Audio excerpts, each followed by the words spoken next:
Give me a chart symbol, $PCSP, which is the put call ratio on the S&P 500. Cody, give us a common sense, simple explanation as how this is measured. Let's start with that. Which symbol? P what? PCSP, as in S&P. There you go. The common sense simple answer is the call to put ratio is just that. It is number of puts divided by the number of calls, which gives you a ratio. 1-to-1 would be completely even. And so when you divide those, you can kind of get a market sentiment on whether or not there are more calls or puts being put in the market. Mm-hmm. No, when you look at this, and if you didn't know it was PCSP, you could easily think it was the tick or the trend or many of the different internal indicators. Oh, yeah. I mean, when you see these banded oscillators, what are the most common use that traders use these type of things for? They look for extremes when it pops up too high one side or down too low to the other side. Mm-hmm. So in this case, I'd say, hey, if it pokes up above 1 or 1.25, that's strong reversal territory. So you might say that 2.77 is extreme. Well, yeah. The market clearly got panicked back on the 20th or 21st. And we all remember the market sell-off. And then, boom, you see that reversal happen. Anytime the market gets out of balance, I think there's a high probability of a revision to the mean. Yeah, I would agree with that as well.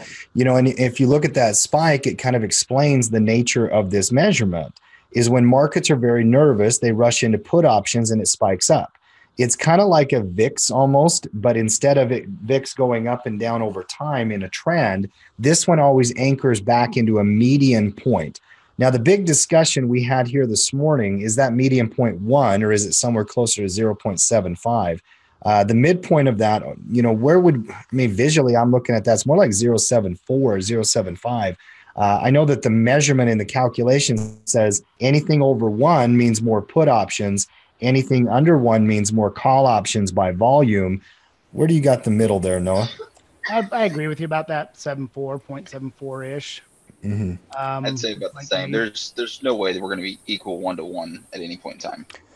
One simple thing that you could do, and this would be something very fun to kind of feature at Tackle Trading, is to talk about all the market internal indicators. And I was having this discussion earlier. I'm like, I hardly ever look at the put call ratio. I look at it occasionally. I look at the relationship, and I started breaking it down. And Adam, it's a wonderful challenge to bring in a tool that's not a part of my regular routine and try to understand, okay, why would another trader use this?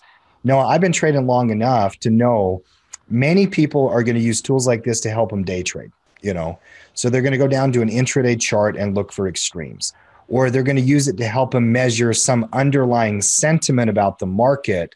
But you would never use the tick, the trend, the put call ratio, or any other version of this type of oscillator to replace your basic price analysis and fundamental analysis, right? Right. Context. Yep. Yeah, for sure.